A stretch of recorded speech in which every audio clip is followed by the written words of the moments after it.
for the first new horror creature. Well, that's how it was billed on the posters when The Incredible Melting Man came out. It wasn't widely seen. In fact, as happens often with a film of this nature, it was put down. People love to sneer and scoff at a movie that dares to be different and might seem to be rather idiotic by its title. The strange thing about The Incredible Melting Man is that it does aim for a little significance. And that significance becomes very apparent at the end of the film. At the end of the film, I'm sure many of you will think what I was thinking. I'm thinking about, 5 minutes from then, you say, oh no, it's not going to happen, is it? That's not going to happen. It couldn't. They wouldn't even dare to do it. And they do. You haven't seen anything quite like what happens in the last 2 or 3 minutes of The Incredible Melting Man, believe me. Now, a lot of the effectiveness of the film depends on one very special person whose name's on the credits. His name is Rick Baker.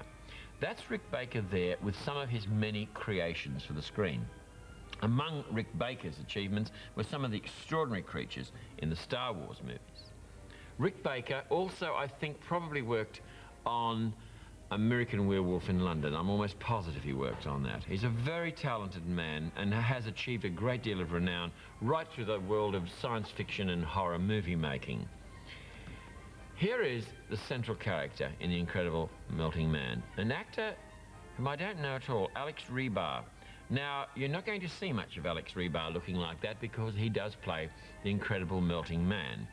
And as a melting person, it's sort of kind of gooey and gluey, and I don't want to spoil the horror for you of the film, but as you can imagine, with someone in that rather desperate state, strange things happen as he starts wandering over the countryside and all. It really is quite extraordinary. For those of you who are movie connoisseurs, you might enjoy the homage paid to James Whale's film Frankenstein in a sequence involving some children. Unfortunately, the film has been cut a bit by the censor, but it is not destroyed by any means. As a matter of fact, some of it's very surprising.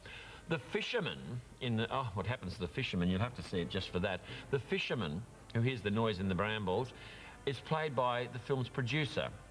And Matt in the film is played by Jonathan Demme, who has since become a director of considerable esteem. A lot of interesting things in this film, and not the least of the interesting things in the picture is the ideas that emerge from the story, particularly in the closing sequences.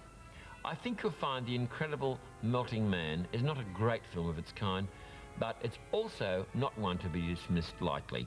It's made inexpensively, but with a lot of imagination, and it works.